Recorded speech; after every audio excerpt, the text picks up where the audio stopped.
یہ گھاس پہ کب چلے، لیکن یہ کیسا سوال ہے؟ تو اس کو اس لیے میں نے تھوڑا سا کھولا. 7واں سوال، کسی پودے کو مٹی میں کب لگایا؟ یعنی اب وہ چلیں گملے میں لگایا، مٹی میں لگایا، کوئی پلانٹیشن کا ایکسپیرینس کب آخری دفعہ، اور اس کو بھی جیسے زندگی میں کتنے پودے لگائے، اور یعنی اور آخری دفعہ کب لگایا، زندگی میں کبھی کوئی پودا لگایا یا نہیں لگایا، اور لگایا تو کب لگایا. ماڈرن ایجوکیٹڈ آدمی کو انڈسٹریل پلانٹ لگانے کی خواہش تو ہوتی ہے، پلانٹ لگانے کی خواہش نہیں ہوتی. اس کو لگتا ہے کہ دنیا کے لیے انڈسٹریل پلانٹس کی ضرورت ہے، مجھے پلانٹ مینیجر بننے کی ضرورت ہے، تو بس یہاں پر وہ پہنچا ہوا ہے. لیکن یہ جو پودے ہیں یہ کیا کر رہے ہیں؟ یہ تو مطلب بہت سے لوگ سمجھتے ہیں کہ یہ پودے صرف کچرا کرتے ہیں. بھائی یہ کچھ کرتے ہیں، یہ کیا کرتے ہیں؟ یہ اللہ بس رحم فرمائے ہمارے حال پہ. اتنا لا تعلقی ہے فطرت سے، اس کو ہم اللہ کرے کہ سمجھ سکیں. یہ جو سوال ہے کہ کسی پودے کو مٹی میں کب لگایا، اور کبھی لگایا یا نہیں لگایا، اور کتنی زندگی میں لگایا، یہ سب ایک ہی سوال سمجھ لیں. 8واں سوال، سورج غروب ہونے کا منظر کب دیکھا؟ سن سیٹ. جیسے سن رائز کا کویسچن تھا، یہ سن سیٹ کا کویسچن. 9واں سوال، 9th کویسچن، آسمان پر تاروں کا مشاہدہ کب کیا؟ Star gazing. شہروں میں تو تارے رخصت ہو گئے، اب صرف فلمی ستارے بچے ہیں، ان سے کام چلا رہے ہیں. مطلب آسمان کے ستارے تو رخصت ہو گئے، تو شہری زندگی میں بس اسٹار کا مطلب جو ہے نا وہ شوبز کا اسٹار ہوتا ہے، وہ کسی مووی کا اسٹار ہوتا ہے، وہ کوئی سیلیبریٹی ہوتا ہے. تو وہ بہت دقیانوس لوگ ہوتے تھے جو آسمان کے تاروں کو دیکھتے تھے. پھر وہ کچھ لوگ ہوا کرتے تھے جو رسول اللہ صلی اللہ علیہ وسلم نے فرمایا نا کہ میرے ہر صحابی جو ہیں وہ ستاروں کی طرح ہیں، تمہیں راستہ دکھائیں گے تاریک رات میں، جیسے ستارہ راستہ دکھانے کی صلاحیت رکھتا ہے. میں ایک دن یہ سوچ رہا تھا کہ ماڈرن اربن سوسائٹی کا ایجوکیٹڈ آدمی اس فقرے کو کمپریہینڈ کرنے کی صلاحیت نہیں رکھتا. صحابہ ستاروں کی مانند ہیں، اس کا جو کانٹیکسٹ ہے ماڈرن اربن آدمی کا، اس کے لیے شاہ رخ خان ایک سٹار ہے، اس کے لیے کوئی فلمی ستارے ہیں، جیسے یہ باقاعدہ لفظ ہے فلمی ستارے، شوبز سٹارز. اب یہ جو بات ہے رسول اللہ صلی اللہ علیہ وسلم جو فرما رہے ہیں، یہ تو اس کو سمجھ آئے گی نا جس نے ستاروں کی روشنی کو ایکسپیرینس کیا ہوگا.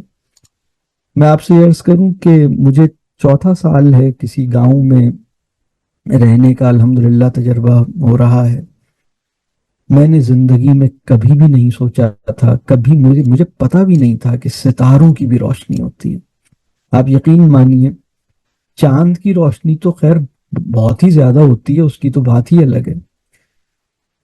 جب یعنی وہ تاریخیں چاند کی بالکل ابتدائی تاریخیں جن میں جیسے چاند تو ہے ہی نہیں، آسمان پہ چاند نظر نہیں آ رہا، اور اگر بادل نہیں ہیں تو ستاروں کی اتنی روشنی ہوتی ہے.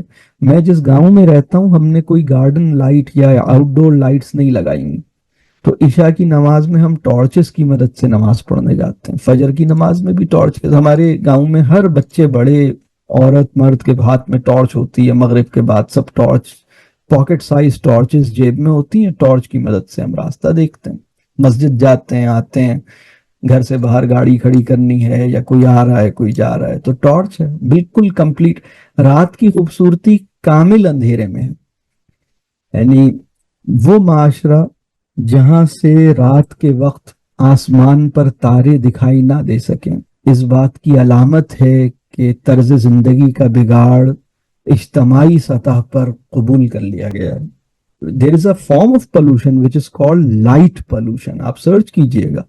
ایک ریسرچ یہ ہے کہ اگر شکاگو کی جتنی لائٹس ہیں نا، ان کی اپنے سٹیٹس یہ کہتے ہیں کہ وہ مطلب اتنی بڑی تعداد میں پرندے اور پودے ہلاکت کا شکار ہو رہے ہیں، اور اس کی وجہ یہ ہے کہ وہ مطلب ایئر ٹریفک بڑھ گیا ہے، لائٹس اتنی زیادہ ہیں تو ڈس اورینٹ ہوتے ہیں نا وہ. یہ بات سمجھ آ رہی ہے؟ وہ ڈس اورینٹ ہوتے ہیں. یعنی جب سورج غروب ہوتا ہے تو اللہ اپنی ہر مخلوق کو یہ میسج دیتا ہے کہ اب جو کام دن میں کرنے تھے وہ ٹائم ختم ہوا، اب کچھ اور کام ہے. اب یا تو آرام کرو یا تنہائیوں میں اسے یاد کرو، بس بڑے کام یہی ہیں. تو وہ ایک بالکل الگ فیز آف لائف ہوتا ہے جب اندھیرا ہوتا ہے. لیکن جب ہم بہت ہیوی لائٹنگ کرتے ہیں اور بالکل جیسے ایکسیسو لائٹنگ کرتے ہیں تو اس کے نتیجے میں انسیکٹس، برڈز، پلانٹس، اس پورے ریجن کا فلورا اور فونا، اور انسان بھی، مطلب آپ یعنی ہمارے اندر بھی جو ایک ہارمون ریلیز ہوتا ہے جو جب سورج غروب ہوتا ہے اور اگر آپ ایکسیسو لائٹ میں نہ ہوں اور سورج غروب ہوئے 3 گھنٹے گزر جائیں تو ہماری باڈی میں ایک ہارمون آٹومیٹیکلی ریلیز ہوتا ہے جسے میلوٹینن کہتے ہیں، جو نیند کی کوالٹی کو انیبل کرتا ہے، اس کو لے کر آتا ہے. لیکن جب ہم ایکسیسو لائٹ میں ہوتے ہیں تو وہ ریلیز نہیں ہوتا، وہ سپریس ہوتا ہے. تو پھر اس کا علاج یہ ہے کہ بس پھر آپ سلیپنگ پلز کھائیے، پھر آپ کوئی نیند کی گولیاں لیجئے. تو مطلب ہم جو روشنی کے میں نہائے ہوئے ہیں رات کے ٹائم پر، تو اس سے ترقی ہو رہی ہے، فارما انڈسٹری کو فلرش کر رہی ہے. تو یہ جو اس کو سمجھنے کی ضرورت ہے. خیر میں واپس اس سوال پہ جاتا ہوں کہ جو 9واں سوال تھا، 9th کویسچن تھا کہ آسمان پہ تاروں کا مشاہدہ کب کیا. تو شہروں میں تو تارے نظر نہیں آتے. میں نے کسی شہر میں بچے سے پوچھا جیسے آسمان پہ کتنے تارے ہوتے ہیں، تو اس نے کہا 2 یا 3 ہوتے ہیں. آسمان پہ ایک چاند ہوتا ہے اور 2-3 تارے ہوتے ہیں. تو اس کو نہیں پتا کہ مطلب اس نے 3-4 تاروں سے زیادہ کبھی دیکھے ہوں تو اسے پتا ہونا، اس نے تو نہیں پتا. میں آپ سے عرض کر رہا ہوں، میں نے زندگی میں پہلی دفعہ جب کمپلیٹ ڈارک، جیسے جس ویلیج میں ہماری اب یہ تو روز کا مطلب الحمدللہ ہر رات ہی الحمدللہ فل ڈارک ہوتی ہے، تو اگر کلاؤڈی نہ ہو تو اتنی روشنی ہوتی ہے تاروں کی کہ راستے میں جو ٹارچ کی مدد سے ہم چلتے ہیں اس میں ٹارچ کی ضرورت محسوس نہیں ہوتی. اتنی روشنی ہوتی ہے سٹارز کی، اتنی روشنی ہوتی ہے ماشاءاللہ کہ مجھے ٹارچ جلانے کی ضرورت محسوس نہیں ہوتی. مطلب تاروں سے مجھے راستہ نظر آ جاتا ہے. مطلب اتنا الحمدللہ یہ کوئی ایک ایکسپیرینس ہے نا. اور پھر تارے کتنے ہیں؟ تارے اتنے ہیں کہ کاؤنٹ نہیں کر سکتے. تارے اتنے ہیں کہ کاؤنٹ نہیں کر سکتے. تو یعنی اللہ نے چاند اور تاروں کا جو کمبینیشن بنایا نا، یعنی چاند ایک ہے جسے کاؤنٹ کیے بغیر نہیں رہ سکتے، تارے اتنے ہیں جسے تم کاؤنٹ نہیں کر سکتے. تو ہوا الظاہر ہوا الباطن، یا مطلب جو اللہ کی مختلف، یعنی کیسے مطلب اس کی قدرتوں کا جو اظہار ہے کہ مطلب مسئلہ ہی نہیں ہے. مطلب یہ اتنا بین ہے، اتنا بہت مطلب اب آسمان پہ تارے نہیں دیکھے انسان نے. بہت سارے لوگ ہیں جنہوں نے ستارے نہیں دیکھے. ان کے لیے فلمی ستاروں کی ایک مطلب اسٹار جو ہوتا ہے نا، وہ بس کوئی سنگر ہے، کوئی ڈانسر ہے، وہ اسٹار ہے ان کے لیے. 10واں سوال ہے، چاند کو غور سے کب دیکھا؟ اگر میں کسی سے یہ سوال کروں کہ میں آپ کو ایک پیپر اور پین دے رہا ہوں اور چاند فل مون کی جو سرفیس ہے اس کا اسکیچ بنائیے، تو یہ لوگ کہیں گے یہ کیسی بات ہے، انہیں سمجھ نہیں آئے گا. کیونکہ وہ چاند، جب آپ چاند کو غور سے دیکھیں گے تو آپ اس کام کے قابل ہوں گے نا. مطلب یہ تو چاند کو غور سے انہوں نے نہیں دیکھا، بلکہ وہ جو مون کے جو مختلف شکلیں ہیں نا، یعنی مختلف تاریخوں میں، ایک تو ہے شیپس آف مون، ایک ہے مون کی سرفیس، فل مون کی سرفیس ہے نا ایک. تو غور سے چاند کو نہیں دیکھا. اور ایک بات میں آپ کو بتا دوں، چاند اور سورج اور ستاروں کو دیکھنے کے حوالے سے، یہ جو ہماری آنکھیں ہیں ان کے کچھ مسلز اس وقت ان کی ورزش ہوتی ہے جب ہم فار سائٹ دیکھتے ہیں، مطلب دور دیکھتے ہیں. تو آپ زیادہ سے زیادہ دور جو چیز دیکھ سکتے ہیں وہ ہیں سٹارز، زیادہ سے زیادہ دور. اور جب آپ ان پہ فوکس کرتے ہیں، اتنا دور آپ کہیں دیکھیں دنیا میں، زندگی میں کوئی چیز آپ اتنی دور تو نہیں دیکھ سکتے وہ جتنی دور ہے. تو جب آپ اس کو دیکھتے ہیں ستارے کو، تو ستارے کو دیکھ کر اور جب آپ اس پہ فوکس کرتے ہیں تو آپ کی آنکھوں کے لیے ایک الگ قسم کی ورزش ہوتی ہے جو کسی اور طرح سے ممکن نہیں ہے، بالکل ممکن نہیں ہے. یعنی یہ آپ کو پتا ہے آنکھوں کی کچھ ایکسرسائزز میں نے کچھ عرصے پہلے میں نے نیٹ پر دیکھا کہ وہ آئی روبکس ایک چیز ہے. آپ میں سے کچھ لوگ واقف ہیں آئی روبکس؟ ایک بڑی زبردست چیز ہے، آنکھوں کی ورزش ہوتی ہے، بہت کام کی چیز ہے، مل جاتی ہے نیٹ پہ، آپ ڈھونڈیں گے تو مل جائے گی. لیکن جب میں نے یہ چیزیں مجھے ملی تو بہت دیر ہو چکی تھی، میرے چشمے کا نمبر اور میری چشمہ لگے ہوئے ایک عرصہ ہو چکا تھا، پھر عمر بھی ایک ہوتی تو خیر. لیکن میں نے آئی روبکس دیکھا، پھر مجھے بعد میں سمجھ آیا کہ آئی روبکس تو پھر بھی ایک طریقہ ہے ورزش کا آنکھوں کی، لیکن چاند کو غور سے دیکھنا، سورج کو غور سے، سورج کو جب سورج شروع میں جیسے سن رائز کا منظر اور سن سیٹ کا منظر، اس کے علاوہ نہیں، یعنی جب سورج نکلتا ہے اس وقت اور سورج جب ڈوبتا ہے اس وقت، مطلب اس کے علاوہ آپ سورج کو نہیں مطلب دیکھنا ایڈوائزبل نہیں، لیکن ستاروں کو دیکھنا اور چاند کو دیکھنا. اور پھر ایک چیز اور ہے، جو پرندے اڑ رہے ہیں، یہ بھی میں آگے سوال کروں گا، جو اڑتے ہوئے پرندے کو یعنی اس پہ فوکس کرنا کہ پرندہ ایک چڑیا اڑ رہی ہے اور آپ کا چیلنج، یہ بڑا زبردست گیم ہے. آپ نے کہا میں اپنی آنکھیں اس پہ سے ہٹاؤں گا نہیں، اب وہ پرندہ ادھر گیا ادھر گیا ادھر گیا، اس نے آپ کو ڈاج دیا اور وہ گم ہو گیا، پھر آپ نے اس کو ڈھونڈا اور پھر آپ نے دیکھا اچھا اس شاخ پہ بیٹھی ہے، پھر آپ نے ادھر اس کو اسپاٹ کیا اور پھر آپ نے اس کو پکڑا یعنی آنکھوں سے، اور پھر وہ ادھر ادھر ہوئی اور پھر آپ سے چھوٹا اور پھر آپ نے پکڑا. یہ کام تتلی کے ساتھ، بٹر فلائز کے ساتھ، اور یہ کام برڈز کے ساتھ، اور پھر چاند کو دیکھنا اور سورج کو دیکھنا اور ستاروں کو دیکھنا، یہ جو آئی روبکس ہے یہ natural form of I Rubik's ہے.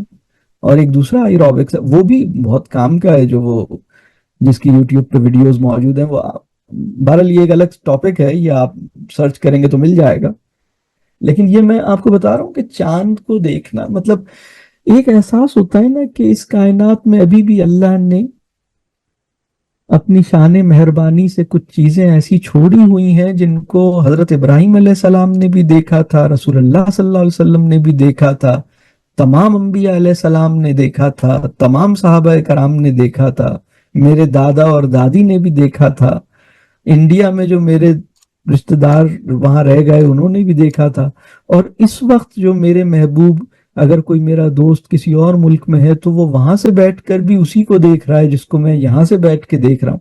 یہ احساس کوئی مطلب چھوٹا احساس تو نہیں ہے. آپ یہ اللہ کی شان مہربانی ہے کہ اس نے ہماری کائنات میں کچھ ایسے ایلیمنٹس کو رہنے دیا جن کو آنکھوں سے چھونے کا ایکسپیرینس، مطلب آپ کہیں کہ یہ وہی چاند ہے جس کو انہوں نے بھی دیکھا تھا اور ہم بھی دیکھ رہے ہیں الحمدللہ، یہ وہی ستارے ہیں. یہ کتنی بڑی بات ہے، کتنی زبردست بات ہے. اور جیسے میں آنکھوں کی ورزش، اور تو یہ جو میں سوالات کر رہا ہوں نا، اس کی اپنی کوئی سگنیفیکنس ہے. ہو سکتا ہے کوئی یہ سوچے کہ سلمان صاحب نے یہ سوالات پتہ نہیں ہے ان سوالوں کے پیچھے کیا منطق اور کیا حکمت ہوگی، لیکن وہ ابھی میں ساری حکمتیں بیان نہیں کر سکتا. تو وہ 10واں سوال ہے، چاند کو غور سے کب دیکھا. 11واں سوال، کسی جھیل، دریا یا سمندر کے کنارے وقت کب گزارا.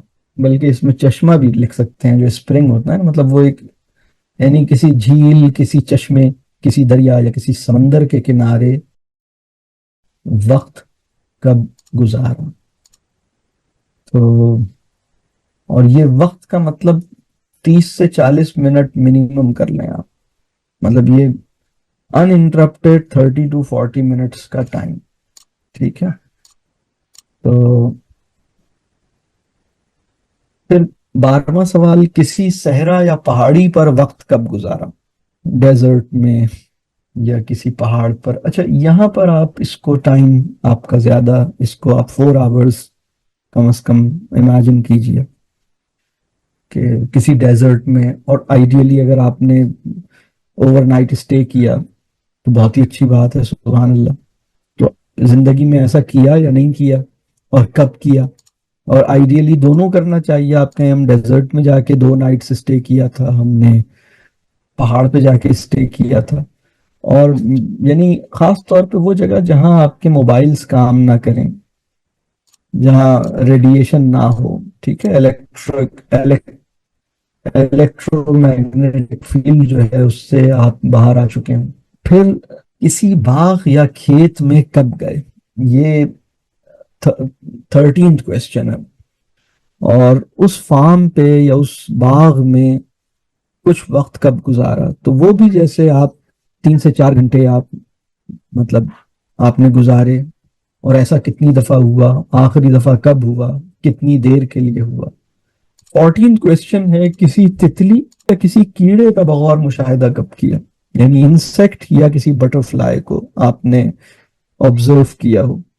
اور یہ آبزرویشن بھی کم از کم جیسے 20 منٹس 15 سے 20 منٹ کی ایکسرسائز ہوئی ہو. یہ میں ٹائم ڈیوریشن ساتھ ساتھ اس لیے بتا رہا ہوں کہ اگر آپ نے بس 10 سیکنڈ کے لیے دیکھا, گزر رہے تھے, تتلی نظر آ گئی, میں اس کی بات نہیں کر رہا. مطلب وہ ایک مائنڈ فل ایکسپیرینس ہے جس میں آپ اپنی سینسز کو انوالو کر رہے ہیں. بٹر فلائی کی آبزرویشن اس وقت کمپلیٹ ہوتی ہے جب ہمیں بٹر فلائی کی آواز بھی سنائی دینے لگے. پرندے کی کسی کیڑے کی آبزرویشن اس وقت کمپلیٹ ہوتی ہے جب ہمیں کوئی نئی بات سمجھ میں آنے لگے. تو اس کو بغور دیکھیں, اس کا مشاہدہ کریں, ان انٹرپٹیڈ ہو. تو پھر اسی طرح 15th کویسچن ہے کسی پرندے کو قریب سے کب دیکھا. اور مطلب جیسے برڈ واچنگ ہے نا, اور اس کی بھی ڈیوریشن 15 سے 20 منٹ ہے کہ آپ نے کسی ایسی جگہ پہ بیٹھے ہیں جہاں پرندے موجود ہیں. اب جیسے میں تتلی کی بات کروں, بٹر فلائی بہت سارے ریجنز میں بٹر فلائی نظر نہیں آتی. آپ کو پتا ہے دنیا میں بٹر فلائی بہت کم ہو گئی ہیں, اور بہت مسئلہ ہے. اس کی وجہ یہ ہے کہ اتنے پیسٹیسائڈز کے اتنے اسپرے ہو رہے ہیں کہ بٹر فلائی بھی سروائیو نہیں کر رہی. کچھ چیزوں کے بارے میں نا ایسا لگتا ہے جیسے انسان کو ایک چڑ سی ہے, تو کیڑوں سے, مکھیوں سے, حالانکہ ان سب کا ایک رول ہے نیچر کے اندر. اس کا ہم شکر ادا کریں کہ اللہ نے ان کو پیدا کیا ہے. تو وہ اتنی اسپریز ہوئے ہیں کہ یہ چیزیں اب نظر نہیں آتی. اسی طرح برڈز بھی شہروں میں تو جیسے صرف کوا نظر آتا ہے, اور کوے کے علاوہ کوئی برڈ انہیں نظر نہیں آتی, اور اس کی ورائٹی انہیں نہیں پتا کہ کتنی برڈز وہاں پر ہیں. اس کو آبزرو نہیں کیا انہوں نے. اگر میں کسی بچے سے یا کسی سے بھی یہ سوال کروں کہ آپ کے علاقے میں کتنے قسم کے پرندے پائے جاتے ہیں, کتنے قسم کے پرندے آپ کے خیال میں, بلکہ یہ میں آپ سب سے پوچھوں, آپ کے خیال میں آپ کے گھر کی چھت پر 24 آورز میں کتنے ٹائپ کے برڈز آ کے بیٹھے ہوں گے؟ کون کون سے برڈز بیٹھے ہوں گے؟ لوگوں کو نہیں پتا. وہ بالکل ایک ڈسکنیکٹ ہے نا. تو کس طرح کے پرندے آتے ہیں, کس وقت آتے ہیں. تو انہوں نے برڈز کو, برڈ واچنگ کا ٹیمپرامنٹ نہیں, یہ جو ارجنسی سنڈروم ہے نا, اس نے مشاہدے کی صلاحیت کو بھی, غور و فکر کی صلاحیت کو بھی ہمارے متاثر کیا ہے. بس جلدی میں ہیں. تو اب برڈز تو جلدی میں نہیں ہوتے, برڈز کوئک ہوتے ہیں لیکن جلدی میں نہیں ہوتے. یہ بہت فرق ہے اس میں. ایکٹیو ہوتے ہیں, کوئک ہوتے ہیں, ارجنسی میں نہیں ہوتے. تو ہم نے پرندوں کو کب دیکھا اور اس سے کیا سمجھ میں آیا؟ بہت اہم سوال ہے یہ بھی. اچھا, 16th کویسچن یہ ہے کسی پرندے کی آوازوں سے لطف اندوز کب ہوئے, یعنی برڈ کی جو ساؤنڈز ہیں, اور اس میں اگر آپ نے ڈسٹنگوش کیا کہ یہ جو آواز آ رہی ہے یہ کوئل کی ہے, یہ جو آواز آ رہی ہے یہ بلبل کی ہے, یہ والی جو آواز آ رہی ہے وہ فلاں قسم کے طوطے کی ہے, یا فلاں قسم کی چڑیا کی ہے, اور پھر اس کو آپ نے جیسے فیل کیا. پرندوں کی آواز وہ موسیقی ہے, وہ میوزک ہے جس کے سننے میں ثواب ہے. مطلب ثواب سے مراد یہ ہے کہ اللہ, یعنی اگر آپ پرندوں کی آوازیں سن رہے ہیں اور اس پہ اللہ کا شکر ادا کر رہے ہیں تو آپ کو ثواب ملے گا. مطلب آپ اس کو انجوائے کر رہے ہیں, آپ کہہ رہے ہیں سبحان اللہ, مجھے کتنا ریلیکسنگ ہے. ایک بات میں آپ سے عرض کروں, شور جو ہے وہ بڑا انہیلدی ایکسپیرینس ہوتا ہے, نوائز جو ہے, لیکن جب پرندے شور کرتے ہیں کوے کے علاوہ. تو وہ آپ کو بہت سودنگ ہوتا ہے, بہت آپ کے لیے سودنگ ہوتا ہے. اور کوا بھی نا, اگر اصل میں ہوا کیا ہے کہ اربن سوسائٹی میں جو ایکولوجیکل بیلنس ہے وہ آؤٹ ہو گیا ہے, اس کے نتیجے میں کوے زیادہ ہو گئے. لیکن اگر یہ سارے پرندے اس ریشو میں, اس پروپورشن میں پائے جائیں جس میں مطلب یہ نیچرلی ہوتے ہیں, تو کوے بہت کم ہو جائیں گے, دوسری چیزیں بڑھ جائیں گی. اور پھر اس میں کوے کا کبھی کبھی آواز ایسا ہوگا جیسے کبھی کبھار جیسے ڈرمنگ ہو رہی ہے, کوئی بڑی کوئی ہیوی قسم کا, یعنی یہ نیچر کے آرکیسٹرا میں کوئی ایک بہت ہی ہائی پچ کا انسٹرومنٹ کبھی کبھی جیسے بیچ میں آ جائے تو وہ برا نہیں لگے گا. لیکن اگر صرف وہی ایک ٹرمپٹ کی ایک بہت ہیوی قسم کی ایک بینڈ بجایا جا رہا ہو تو آپ کہیں گے یہ کیسا کانوں کو عجیب لگ رہا ہے. تو یہ پرندوں کی آوازوں کو ہم مطلب محسوس کریں, دیکھیں. 17th کویسچن یہ ہے, تازہ ہوا میں ورزش کب کی. یعنی ایک تو ہے ڈیپ بریتھنگ, ایک ہے آپ نے ڈیپ بریتھنگ سے مطلب کوئی لائٹ ایکسرسائز کی آپ نے, یا کوئی سپورٹس آپ نے کھیلا فریش ایئر میں آؤٹ ڈور, یا آخری دفعہ کب کیا آپ نے, اور یہ کتنا کرتے ہیں, یہ کبھی کیا بھی یا نہیں کیا. تو یہ سوال کر لیں اپنے آپ سے. پھر 18th کویسچن ہے, آخری دفعہ بارش میں کب نہائے. اب یہ تو بہت ہی عجیب سا سوال لگ رہا ہوگا کہ یہ کیسا سوال ہے. اسی کے ساتھ ایک سوال اور بھی اگر میں کروں کہ مٹی کو کب ہاتھ میں لیا, یا مٹی سے کوئی کام کب کیا, تو آپ کو پتہ لگے گا کہ لوگوں کو ایک عرصہ ہو گیا مٹی کو ہاتھ میں لیے ہوئے. جب ہم جنازوں میں جاتے ہیں, تدفین میں جاتے ہیں, تو ایک عمل جو بڑا پسندیدہ ہے اور ہماری اپنی نفسیاتی اور ایمانی صحت کی بہت خیر ہے, مطلب اس پورے عمل میں تدفین اور جنازے میں شرکت جو ہے نا, وہ ایک تو مرنے والے کا بھی ہم پر حق ہوتا ہے, ہم اس کے جنازے میں جائیں اور نماز پڑھیں, جنازے کی نماز میں شرکت کریں, تدفین میں بھی جا سکتے ہیں تو جائیں, بہت الحمدللہ ایک اچھی بات ہے. لیکن ہمارے اپنے اوپر اس کا بڑا فائدہ ہوتا ہے کہ ہم مطلب یعنی موت کی تیاری کرنے کا ایک بھولا بھٹکا خیال دوبارہ لوٹ کے آتا ہے. یعنی اگر دل بہت سخت نہ ہو گیا ہو تو اس کا امکان پیدا ہوتا ہے کہ اس جنازے میں شرکت کے بعد شاید ہم ٹھیک ہو جائیں. اور اس میں تدفین میں ایک جو فائنل عمل ہوتا ہے نا, جب ڈیڈ باڈی کو قبر میں لٹا دیتے ہیں تو جتنے لوگ آئے ہوئے ہوتے ہیں وہ مٹی کو اپنے ہاتھوں سے وہ اس کے اوپر ڈالتے ہیں, اور وہ 3 دفعہ مطلب جیسے 3 مٹھی یا 3 دفعہ مٹی کو جیسے وہ اس پہ تھرو کرتے ہیں. تو وہ ایک بڑا قیمتی عمل ہے, آپ کو دوبارہ مٹی کے ساتھ آپ کے تعلق کو سمجھنے میں مدد دیتا ہے. ہم مٹی سے بنے ہیں, مٹی میں ملیں گے, اور ان دونوں یعنی مٹی سے بننا اور مٹی میں ملنے کا جو درمیانی وقفہ ہے اس میں مٹی سے دوری کیوں, اس کو بھی ہم مطلب کچھ ذرا واپس آئیں. میں ایک دفعہ کسی جنازے میں گیا اور میں دیکھ رہا تھا کہ لوگوں کو بڑا تردد تھا وہ مٹی کو ٹچ کرنے. اپنے آپ کو ٹھیک نہیں کیا نا, تو مطلب وہ جو کام تھا نا کہ قبر پہ مٹی ڈالنا, وہ ہاتھ مٹی کو ٹچ, کیونکہ مٹی گندی ہوتی ہے, مطلب یہ پرسپشن ہے نا, مٹی گندی ہے, مٹی خراب ہے. مٹی خراب نہیں ہے, یہ بات واضح ہو رہی ہے. آپ کے علم میں ہوگا نا کہ آلائے پاکی یعنی انسٹرومنٹ آف پیوریفیکیشن, یعنی وہ آبجیکٹ جس کے تھرو ہم پاکی اختیار کرنے کے جو ذرائع ہیں یا انسٹرومنٹس ہیں, تو پہلا جو ہے وہ پریفرڈ جو ہے وہ سورس واٹر ہے, اور سیکنڈ جو ہے اگر واٹر اویلیبل یعنی آپ تیمم کر لیجئے, اور یا آپ مٹی سے صاف کر لیجئے. مٹی تو صاف اور پاک کرتی ہے, مٹی سے اتنی دوری. اور بارش میں نہانا, رین واٹر جو ہے نا, جو واٹر بھی آپ کے پاس ہے اس میں سب سے بڑھیا واٹر وہ ہے جو آسمان سے آپ کے سامنے نازل ہوا ہے, اور وہ اس میں کچھ مکس نہیں ہوا ہے, اور بالکل اپنی اوریجنل پیور فارم میں آپ کے پاس پہنچا ہے. لیکن اب ایئر پولوشن بھی اتنی ہے کہ وہ پھر ہوا میں اتنی ساری چیزیں ہیں, ٹاکسنز ہیں, تو اب وہ ایک کچھ اور چیز بن جاتی ہے، لیکن بہرحال وہ ایک ہے ایسپیکٹ. تو بچے نیچرلی ایسے ہوتے ہیں کہ وہ مٹی اور بارش میں جانا چاہتے ہیں، لیکن ہم ان کو بڑی جلدی اپنے جیسا بنانا چاہتے ہیں. تو ہم کہتے ہیں نہیں یہ سب نہیں کرو، تمہارے برانڈڈ سوٹ کی کیئر مٹی میں کھیلنے سے زیادہ اہم ہے.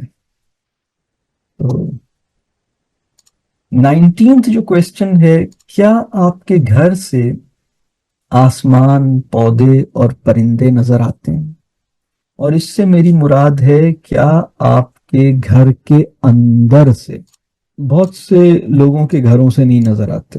مطلب آسمان نظر آ سکتا ہے، کھڑکی کھولیں تو آسمان، پودے، پرندے یہ نظر آ سکتے ہیں. تو یہ بھی ایک اہم سوال ہے. ایکچولی یہ سوال بھی سوچنے پہ مجبور کر رہا ہے کہ اچھا گھر کو ایسا ہونا چاہیے. ابھی تو عبادت خانے بھی ایسے نہیں رہے. مطلب بہت سی مساجد ایسی تھیں جہاں سے ہمیں آسمان اور پرندے اور پودے نظر آتے تھے.